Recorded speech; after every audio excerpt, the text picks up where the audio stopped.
Hello and welcome to Enchantment of Eternity's review for Breaking Bad Season 2. In this video I will be going episode by episode, talking about every single episode of Season 2 of Breaking Bad. So of course, start with a spoiler warning for Breaking Bad up to Season 2. Obviously, you should have seen this by now because this video will contain tons of spoilers. So anyway, Breaking Bad Season 2. Now, as I said about Breaking Bad, and this is very strongly my opinion, I always stand by this, that each season gets better. That Season 2 is better than Season 1, Season 3 is better than Season 2, Season 4 better than Season 3, and Season 5 better than Season 4.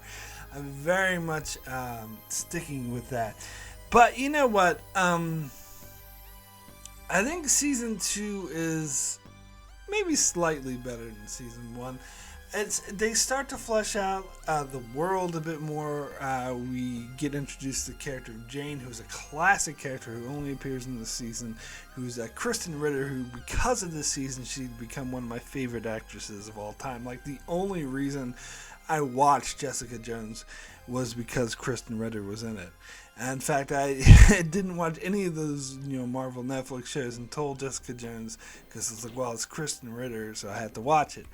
And then, of course, it introduces some iconic characters such as Saul Goodman, of course, who's so iconic he gets his own spinoff, and Mike Ehrmantraut, who appears in the finale of Season 2, who is a major part of said spinoff, Better Call Saul. So, and of course, let's not forget Mr. Gus Fring, who will ever be known as one of the television's most epic villains of all time. Arguably, maybe the most epic villain of all of TV. He was also introduced in this season. And of course, the actor who played him, Giancarlo Esposito, he has gotten a lot of roles as villains. In fact, he seems to be popping up a lot. And recently, as the bad guy they introduced at the end of Season 1 that they tease, such as in The Boys and The Mandalorian. And, of course, he also has a major role in Better Call Saul, and I do think a lot of that is due to his portrayal of Gus Fring in Breaking Bad. So, so Season 2 introduces us to a lot of that. But to be honest, I found this to be a very slow season. Now, I know that Breaking Bad in general is a slow-paced show, and for the most part, I am perfectly happy with that. But there were too many. I think this season in particular, it didn't seem to have. It seemed a bit directionless. Let me put it to you that way. It seemed a bit more directionless than Season 1, in fact, and definitely more directionless than the future seasons. Because future seasons, even though they are slow, like Season 3 and 4 definitely have their slow bits, and even Season 5, but it still felt like those seasons had a purpose and a direction, like they knew where they were going. Where Season 2, there's some parts that really felt like it was, the story was kind of meandering. It didn't really know what the main theme of the season is, outside, of course, the main theme of the entire show about, Walter White and Jesse cooking meth and trying to sell it. But outside of that, it seemed to lose its purpose. Like maybe the midpoint of the season, I think it dragged a bit too much, even more so than most seasons. But there's still a lot that I liked about the season, and a lot that they did better, such as the characters of Jane, and making side character, Jesse's friends, Badger and Skinny Pete and Combo, making them more prominent, and having Jesse has his posse, like that was pretty interesting too. So all in all, I think it was better than Season 1 because it had a lot more through stories that were interesting. But again, not as good as the seasons that came after it.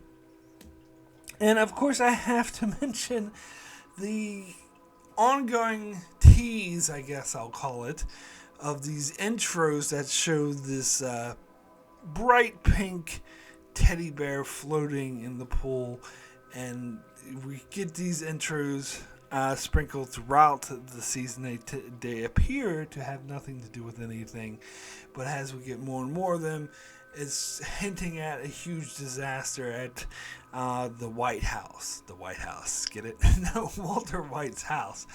And it's, you know, it has shows like dead bodies being dragged away from the morgue, and people in suits like carrying. So it's really implying something dark and deep happening. And of course, we get to the finale, and it's revealed that let's see if I get this straight. So Walter lets Jesse's girlfriend Jane die, and then has a conversation with Jane's father. Well, before he did that, and not even aware that it was Jane's father.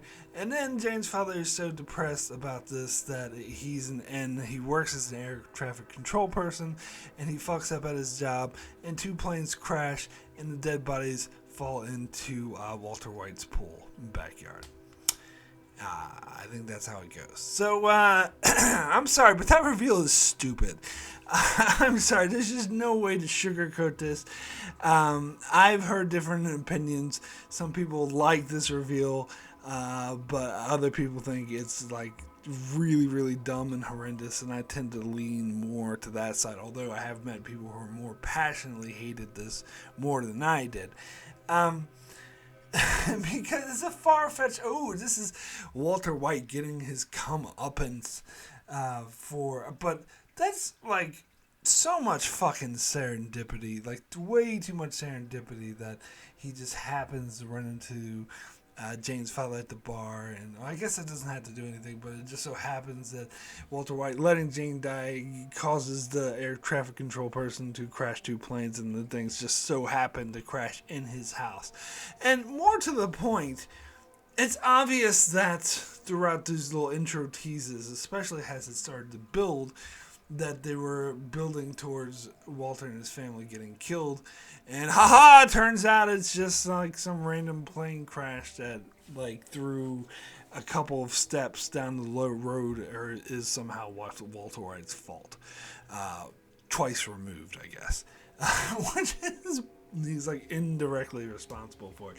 Which is a huge letdown. It's a fake. It's bad writing. I'm sorry.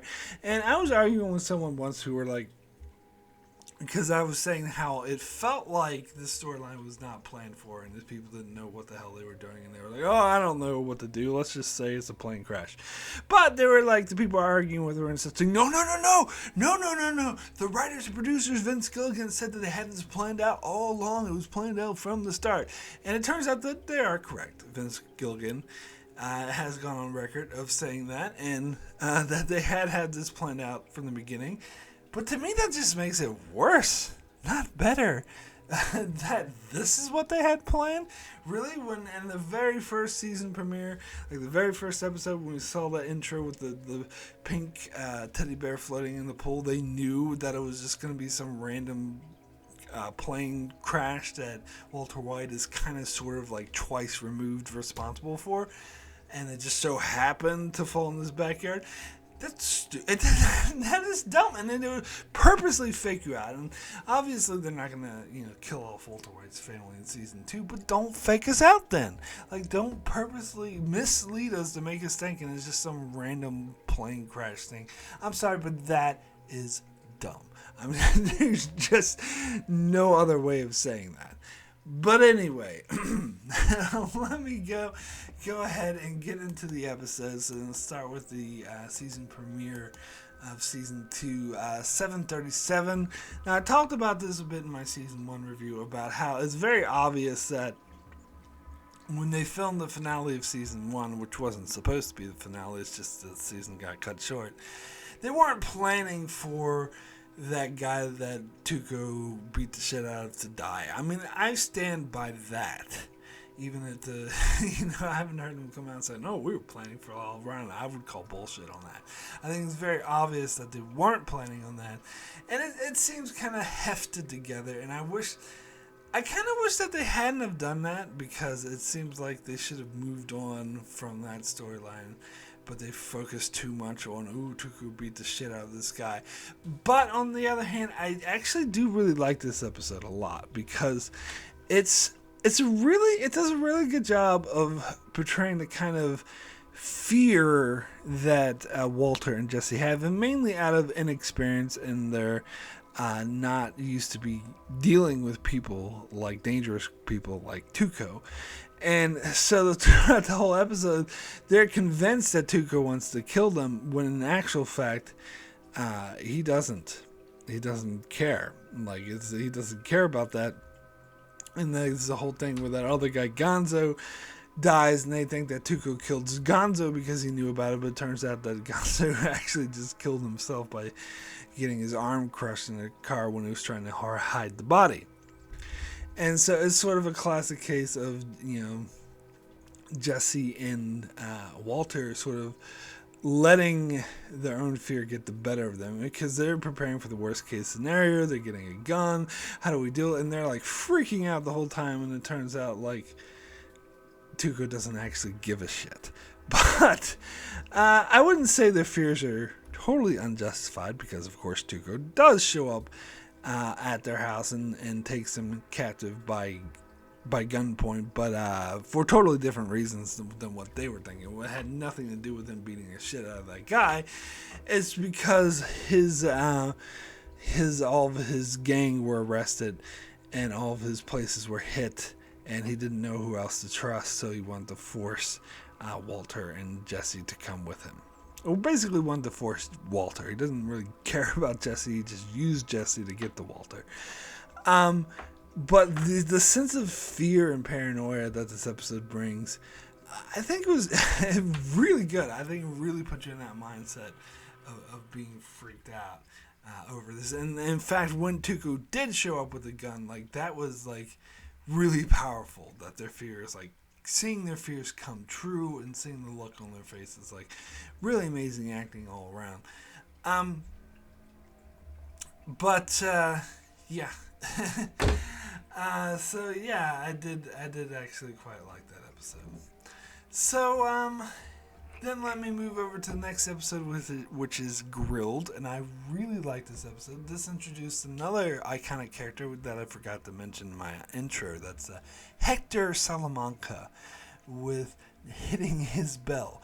Now, in another review I did, I talked about how in this episode Hector was introduced more as a comedic role, and I've gotten some pushback against that, but I think it's true to an extent, because Breaking Bad always has, even though it is a very serious, very dark drama, and this is true of Better Call Saul as well, it's just the style of both these shows, there is a very dark, very serious drama, but it has this comedic undertones, and that's why they often get comedic actors. Like Bryan Cranston was from the sitcom, and we have Bob Odenkirk, of course, a classic comic. He was a very comedic actor, and they even have Bill Burr appear later, who is a comedian, and the guy who played Huel apparently is a comedian, and all sorts of comedians. And same with Better Call Saul, they always get a lot, because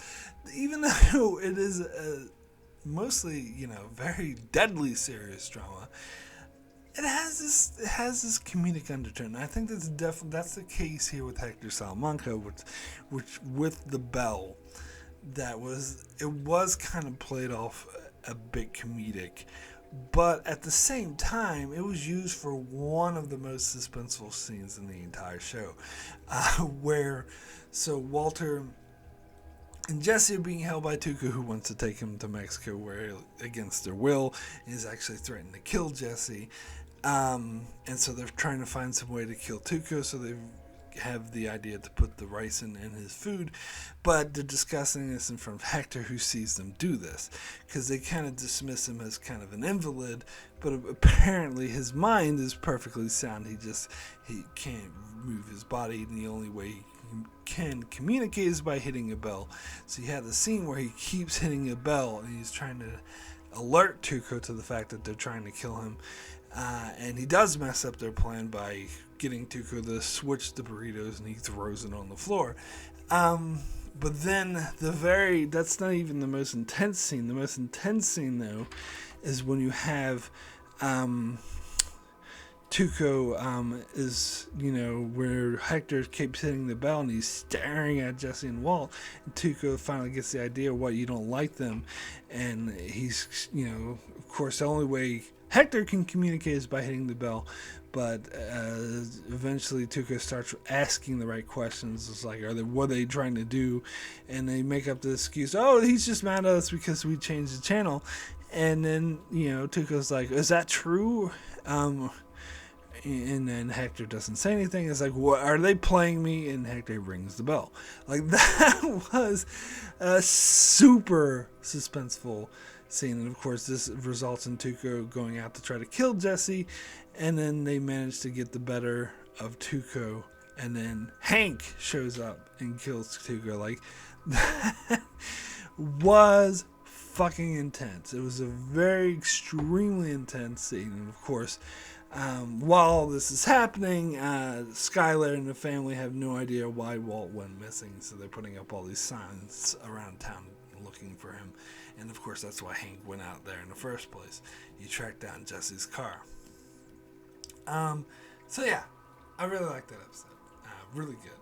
And as far as Hector Salamanca goes, like, this is a character who definitely, I don't think they had created this huge, extensive backstory for, which we get so much in later seasons of Breaking Bad, and even more in Better Call Saul. In fact, it's interesting seeing this character now after having seen Better Call Saul, because we saw that Hector was actually, when he was like talking and moving around and wasn't paralyzed, he was quite a villainous gangster. He was quite the ruthless badass who would just go around killing people and is someone not to be fucked with.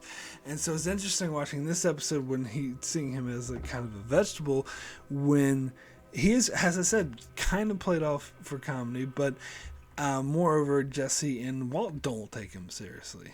When there's this ruthless gangster who murdered people in the most hideous ways sitting right there, and they just see him as a paralyzed invalid. So that does bring a kind of interesting perspective. Also, I didn't realize rewatching this episode that Tuco mentioned his cousins and says how the cousins are coming to pick him up, and that was kind of the ticking clock of the episode. But we actually won't meet these cousins until season 3. So I didn't realize before that they were actually referenced before they appeared. And yeah. But I'm pretty sure that the writers didn't know exactly all this huge background that Hector Salamanca. But I think they did know that he was a badass cartel gangster type who his paralyzed nature was a facade or sort of false reading on how dangerous this man actually is, because they do hint at that in the next episode when Hank kind of describes him as, the OG cartel type.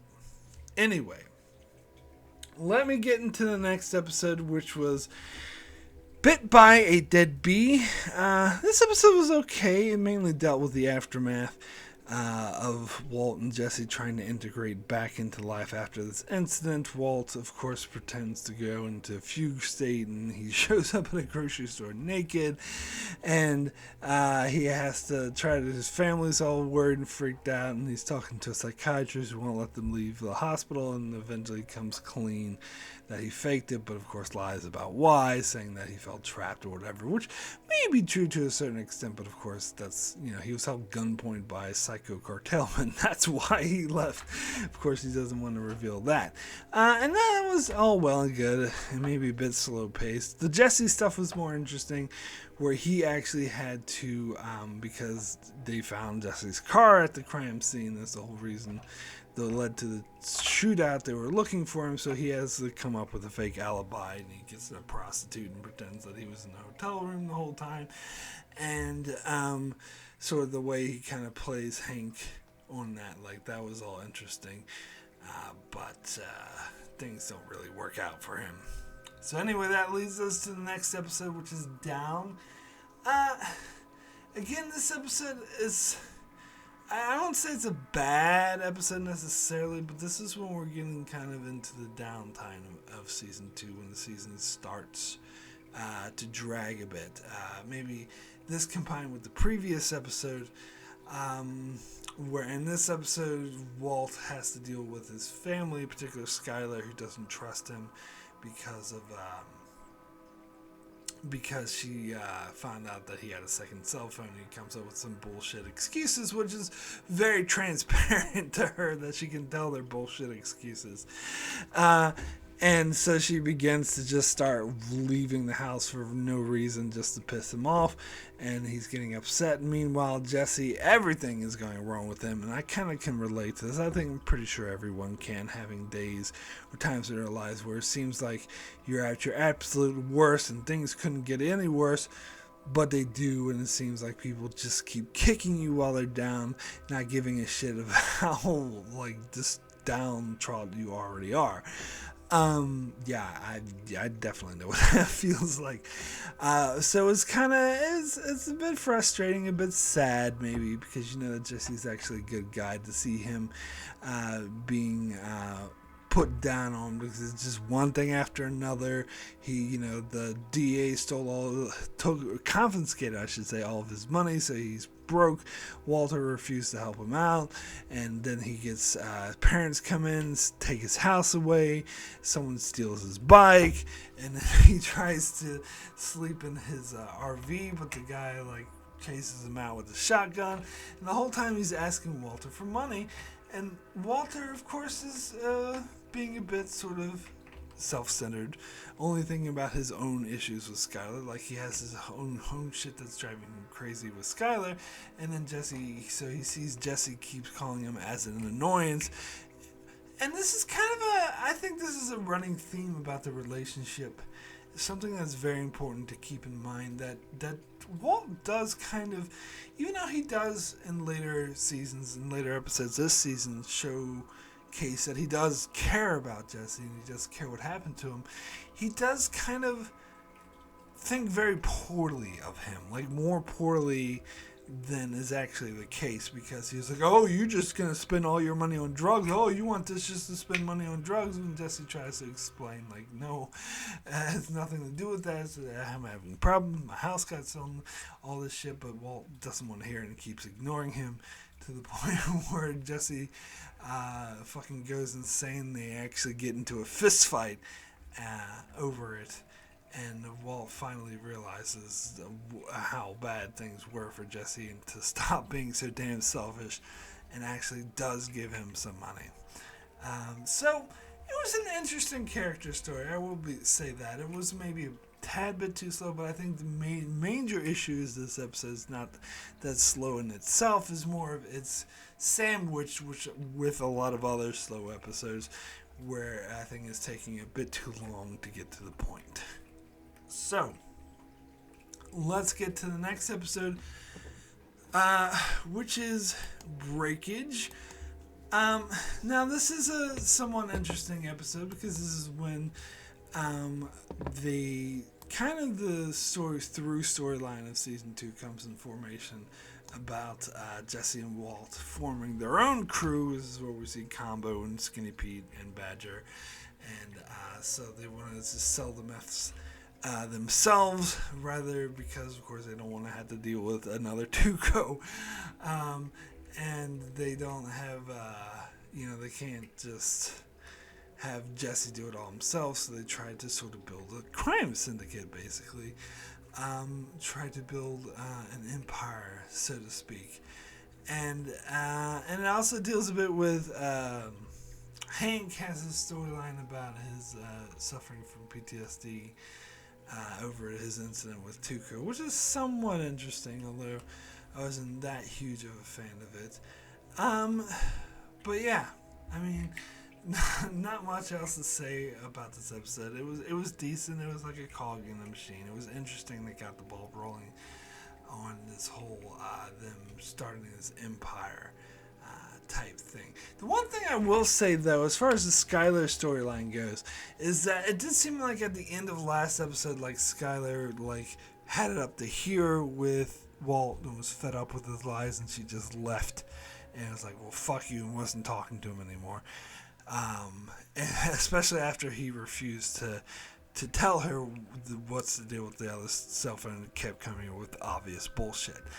But then in this episode comes along, she seems perfectly okay with him, is all about helping him recover, and doesn't seem, I mean, they do mention her smoking, and they mention that she's a bit upset with him, but in the previous episode it was like not talking to him at all and wanting to leave him, and now all of a sudden she seemed okay with him. So that seemed a bit inconsistent, I guess, and a bit jarring, but I don't know, maybe they try to explain that as, oh, time passed in between episodes, but still, you can't just have a character changes off screen and say, oh, time passes.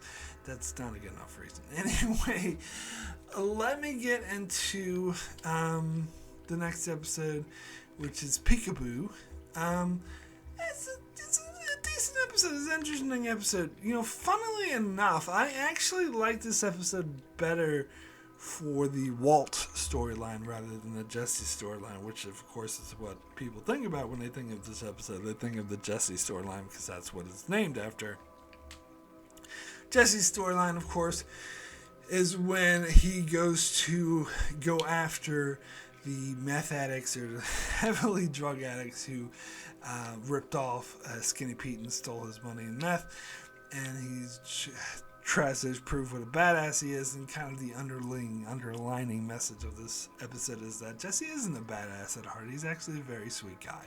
They kind of indicate that with that insect which he was helping out and helping to move along, and Skinny Pete just comes around and steps on it. Sort of showcasing that and especially like the way he deals with the kid and playing the peekaboo and whatnot, how he cares about the kid, that he's a really sweet guy at heart.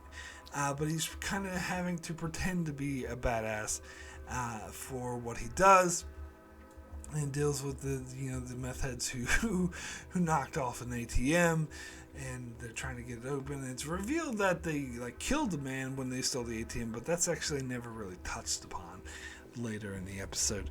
And it does seem like they sort of hyper focused on these meth heads a bit too much for my taste.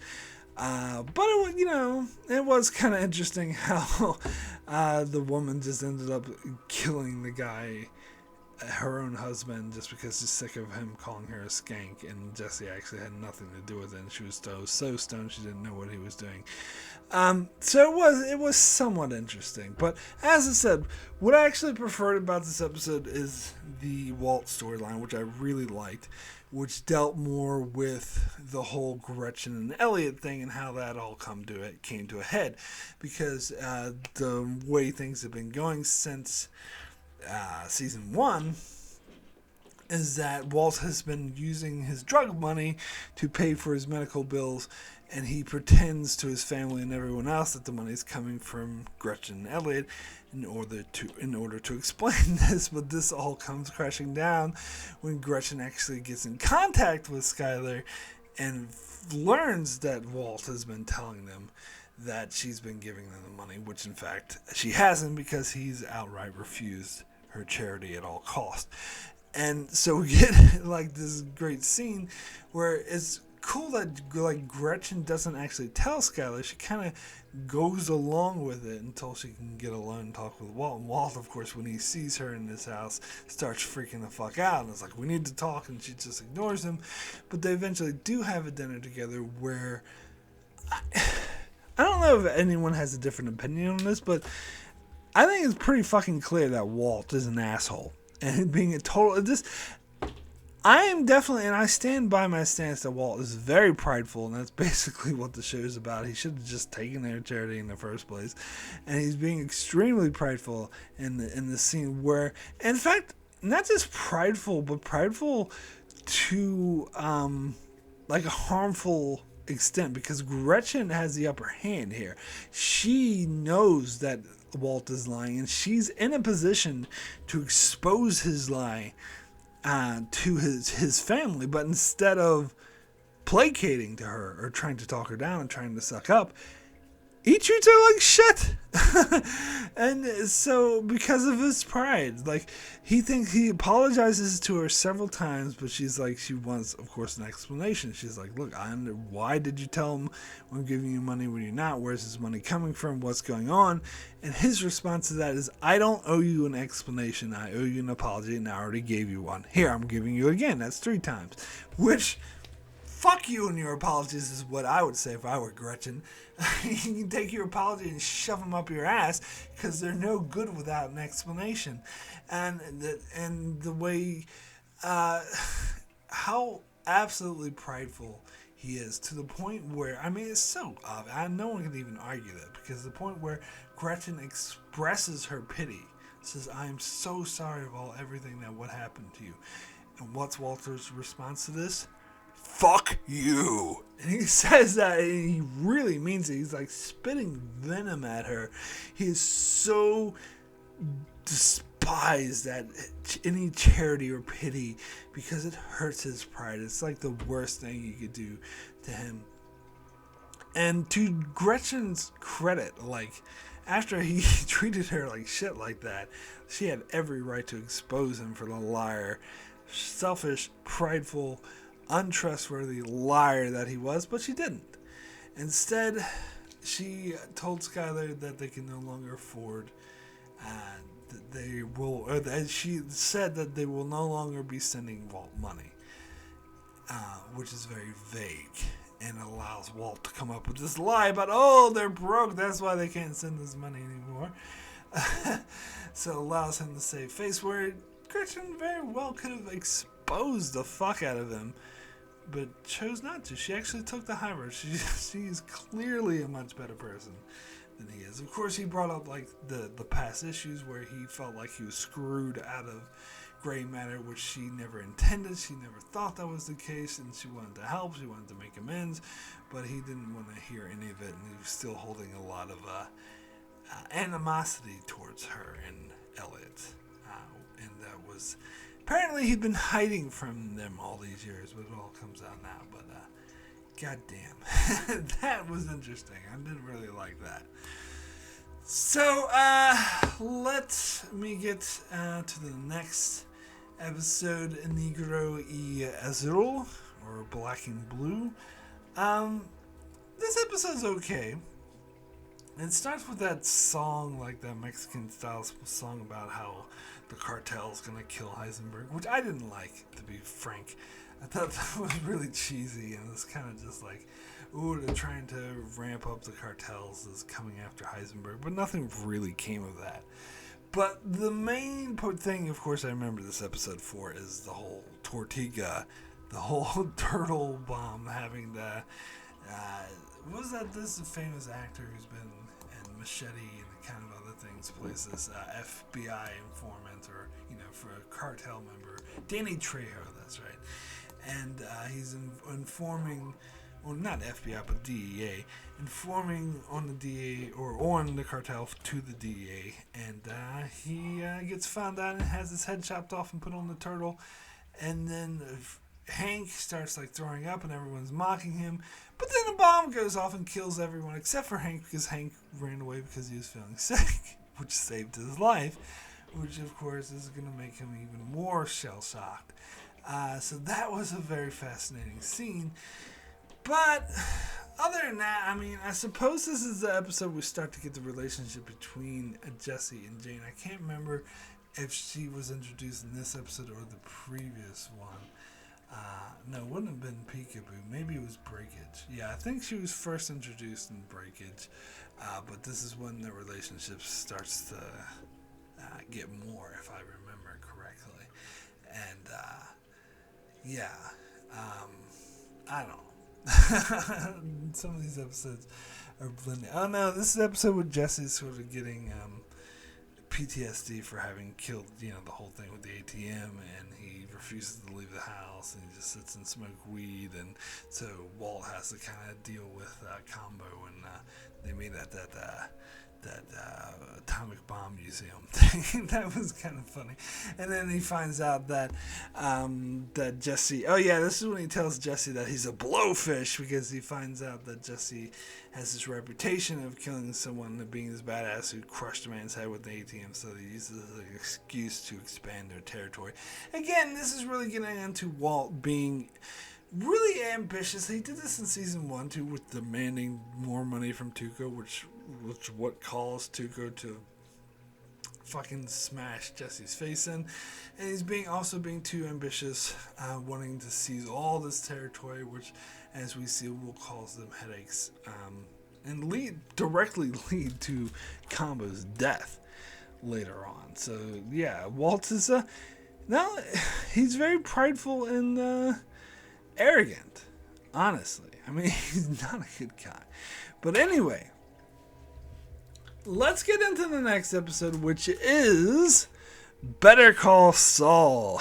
I've actually seen this episode recently, more recent than the other episodes of the show, because I went back and watched it after, of course, watching the show Better Call Saul.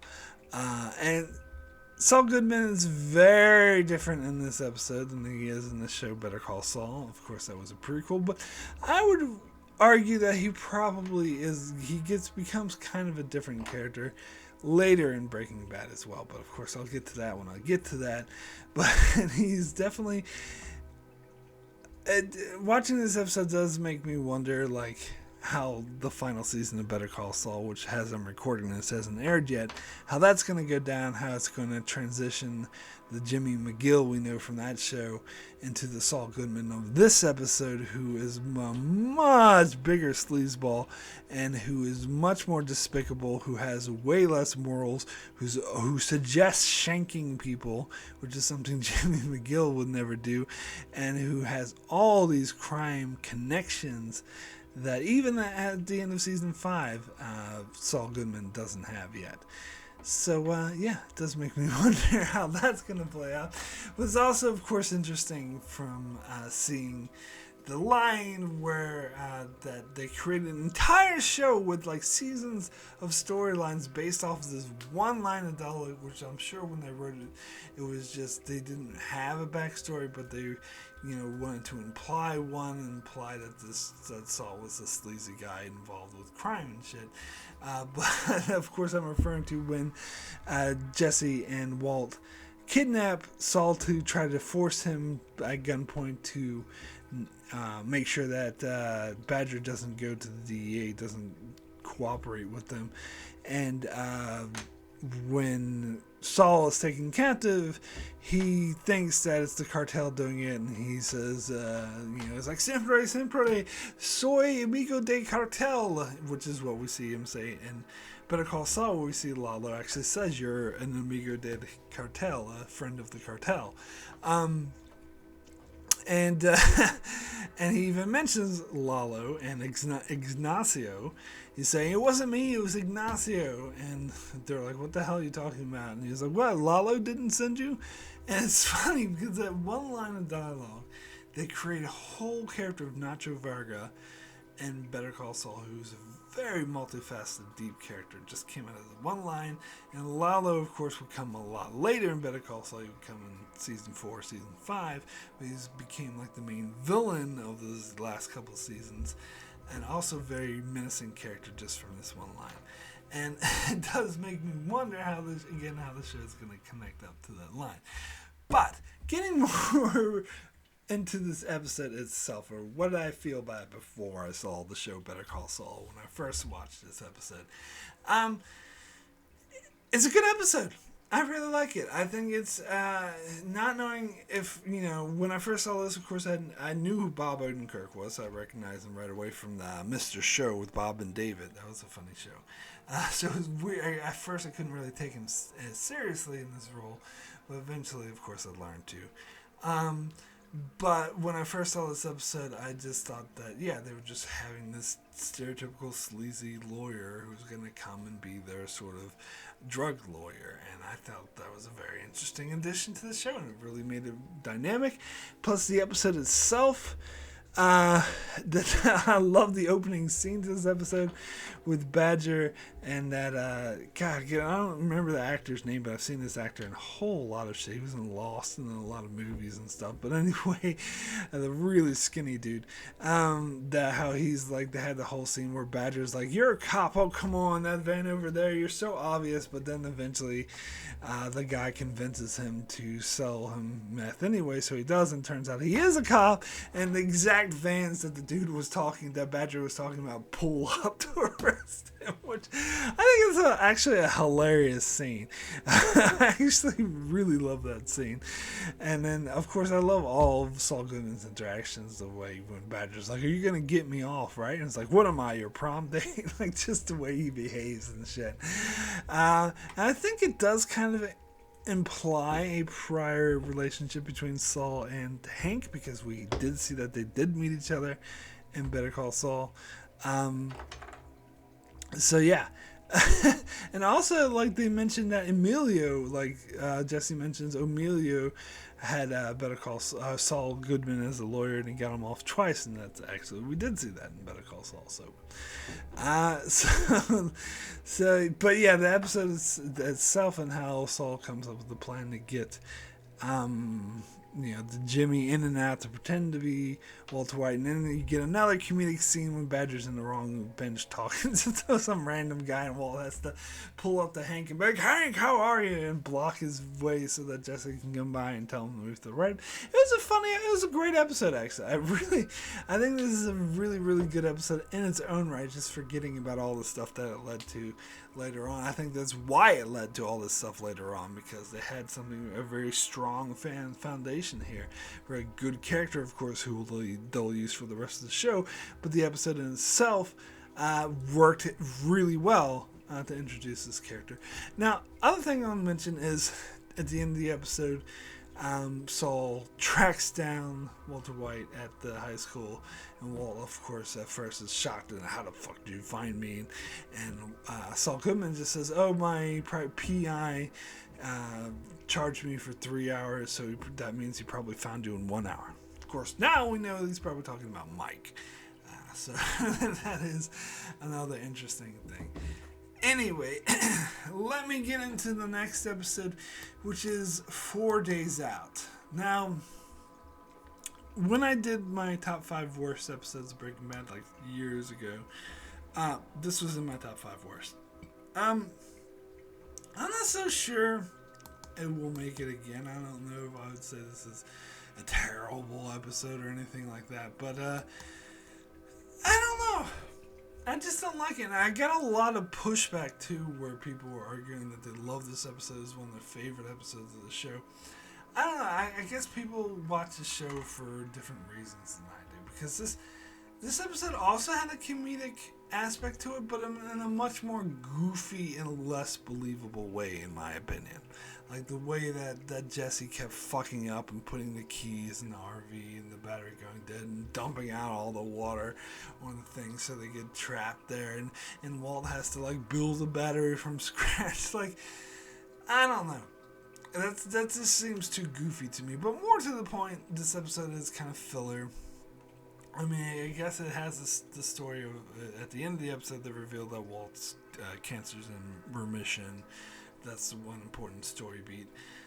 And it's about them cooking all this meth, which they'll try to sell later on, so that's important, I guess, too. But so many important things, how can you call it filler? Because most of the episode is just about Walt and Jesse dicking around. It's about them.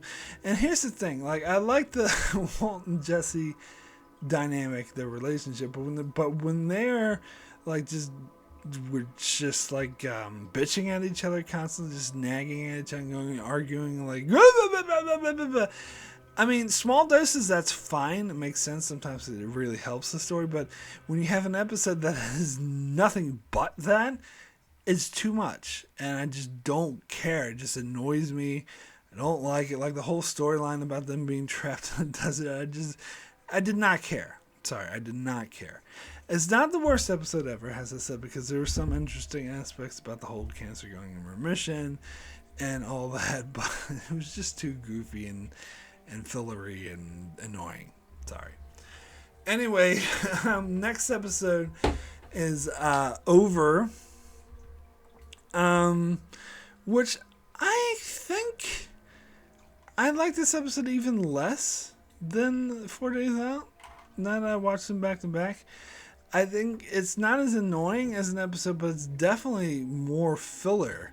It's, I guess, the biggest offense of this episode is that it's unnecessary and it doesn't really add anything to the overall story, and it just drags out the whole thing. I mean, the whole thing with, they had this celebration party for Walt going into remission where he makes Walter Jr. drink a lot just to show what big of an asshole he is, and Hank tries to stop him, and he almost like gets in a fight with Hank over it until Walt Jr. actually throws up. Like, I don't know, I didn't really see the point of that. I mean, what does it show that Walt's an asshole, or that he wants to be king of his castle? I mean, we already knew that. I don't know. It was a bit too much to me, and mostly unnecessary. Like, most of this episode is completely unnecessary. One thing I will say I liked about this episode was the Jesse and Jane thing. As I said, I do like their relationship a lot, and this is when they introduce Q, John Delancey, who plays Jane's father, and how she kind of blows Jesse off and ignores him. And when Jesse confronts her about it, she's like, well, we're not a thing. There is no us. And Jesse just gets so pissed off and runs off. And she draws that picture that says apology girl, and realizes that she was being mean to him and wanted to make it up. That was cute. I like that. Everything else about this episode I kind of see as a waste of time. Sorry. Anyway, I'm so over this episode. Get it? Anyway, that was terrible. Let's get into the next episode, Mandela. This is where we get the introduction of Gus Fring, and has become one of the best villains of all time.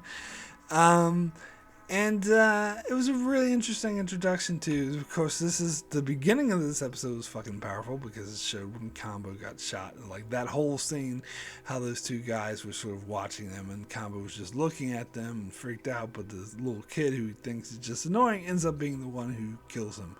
Like, fuck. That was a very powerful scene. And of course, this led to Jesse and Walt's whole drug empire crumbling because Skinny Pete, like Badger, was not, he has got arrested, so he wasn't even there. Combo's dead, and Skinny Pete was the only one left, and he's too terrified, and everyone who worked for them is too terrified, so everyone quits. So now their whole entire distribution crumbles. But it's interesting because we have that Jesse and Walt now have Saul Goodman to call back on, so they go to him for help, and he comes up with the idea of the businessman who turns out to be Gus. Now he says that he knows of the businessman from a friend of a friend of the friend. Now Better Call Saul, getting back to that show, I'm sorry, I'm going to keep doing that, has remained consistent of this, even though Saul and Gus Fring met, he wasn't aware of that Gus Fring was a huge crime lord or whatever. They just thought it was Gus Fring, the owner of the chicken place. So they're remaining consistent that Saul doesn't know who he is, which is what he says in this episode. And he's a friend of a friend of a friend, and I bet you one of those friends is Mike.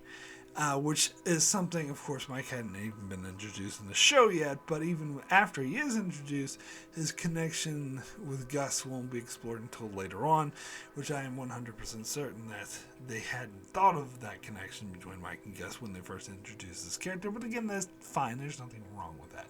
But anyway, it's this episode, back to this episode itself, really interesting episode, the way that they go to the chicken place and Gus Fring comes up to him and says, oh, how's your food, blah, blah, and they don't even know who he is, but then Walt is able to piece it together, and he sits him down and is like, why won't you see me? And he's still playing ignorant, like, I don't know what you're talking about, sir. If you have a problem, you can go to our website. But eventually it's like, we're the same, and then Gus finally drops the facade. He's like, we are not the same, Mr. White. Like, that was fucking awesome. That was a great scene. It was a great introduction to this character, and the way he says how he refused to work with him because Jesse was a junkie. Now Jesse becomes a junkie. I mean, he's always done drugs before, but he becomes full-on drug addict in this episode because of the death of Combo. And I like how at first he tells Jane, like, go away because I know you're in recovery and I don't want this to affect you. But she can't help herself. And just being around him, she ends up doing drugs and becoming a junkie too. Or relapsing. And that's tragic. It makes the whole Jane and Jesse relationship extremely tragic, and that sort of the most tragic arc of that starts in this episode, and will carry on into the next one, of course. But it's when she totally relapses, and again, so Walt is said, okay, so Gus gives Walt another chance, and he has to meet him at a specific time in order to do the drug deal, and Gus only gives him an hour notice, and Walt goes to Jesse for help, but Jesse's all drugged out and can't help, so he has to do it himself, and then Skylar's going to give birth, and he's all pissed off about that. So it's a great episode, really like it. It feeds into the next episode, Phoenix, which begins with the drug deal going down, and Walt missing the birth of his child, and he shows up late and has to apologize and whatnot. And Jesse, of course, has no idea. He wakes up and finds all the meth is gone. He thinks it's been stolen, and Walt's being a total asshole to him because he's like, you made me miss my child's birth. Now, I think I mentioned this in the previous episode I did, that I quoted Walt by saying, oh yeah, Jesse made him miss his child's birth, but I got some pushback against that, saying no, Jesse didn't make Walt miss his child's birth. He chose to miss it. Like, he could have just given up the drug deal and went to the birth. But I mean, technically speaking, yeah, sure, that's true, but she didn't have to do the drug deal. He could have chose not to. He could have given up on $1.2 million and his whole work he's been doing for over a year and just throwing it away in the trash so he can go to his child's birth. I guess if he was a good person, he would have done that, but as I guess is established, he's not. And so I guess I actually have to agree with this dissenter that he's right. Jesse didn't make him miss his child's birth. He chose to. I mean, Jesse's actions is what led him to make that decision, but he still made the decision.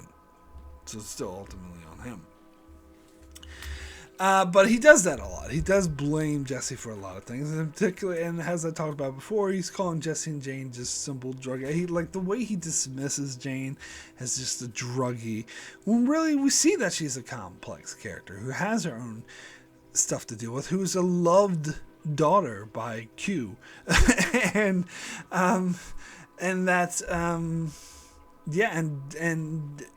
that she's a human being that Walt just dismisses as a useless junkie. And because of his attitude and his refusal to give Jesse his money because he thinks that Jesse would just blow it all on drugs, which I don't know. Jury's still out about that. I mean, Walt could be correct that maybe if Walt did just give Jesse all of his money right away, he would just end up dead just as dead as Jane and blow it all on drugs. Because in this episode they play it off as like they're going to move to New Zealand, which good for you, Jesse, for choosing New Zealand. Highly would suggest that too. But anyway, of course he thinks there's castles there. There's no castles there. But anyway, Jesse Jesse and Jane have this fantasy of moving to New Zealand and living happily ever after, but you do get the impression that it wouldn't actually go down like that. That there was like, oh, we'll just take these drugs one last time just to be clean, and we just won't do it again after that. You can tell that's bullshit. You can tell that's druggy talk. You can tell that they're addicts and that they would keep spiraling out of control. And perhaps Walt would be right that had they been left to their vices, they both would have ended up dead anyway. But of course, regardless, I mean, maybe so, maybe not, but that doesn't justify in any way, shape, or form what Walt does in this episode, at the end of the episode, where, of course, he sees that Jane is dying, choking on her own vomit, and his first instinct is to help her, and he's like, no, no, no, no, but he fights that instinct and lets her die instead.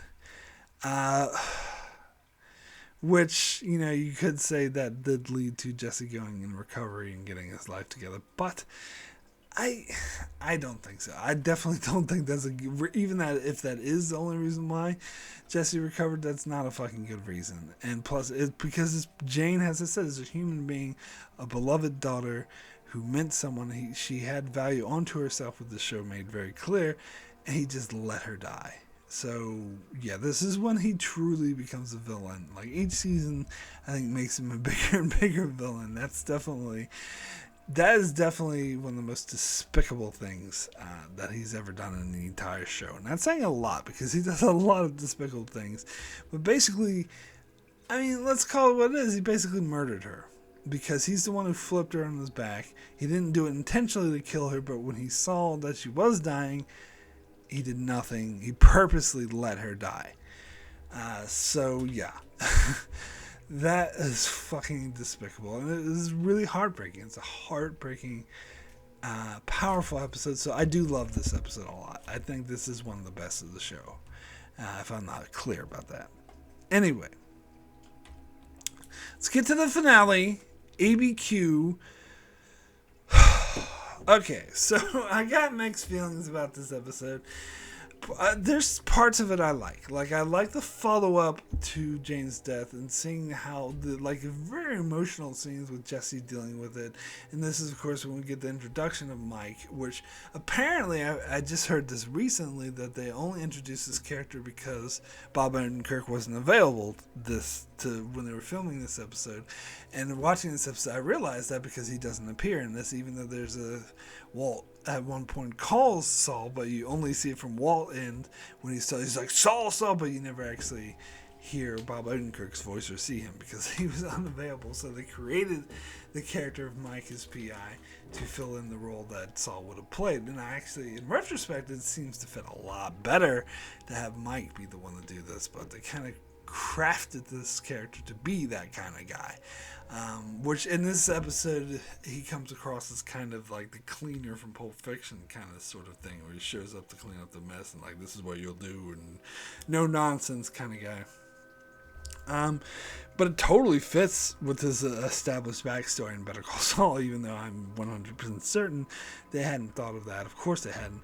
But it's the way they crafted his backstory. This is exactly the kind of behavior you would expect from this guy. But anyway,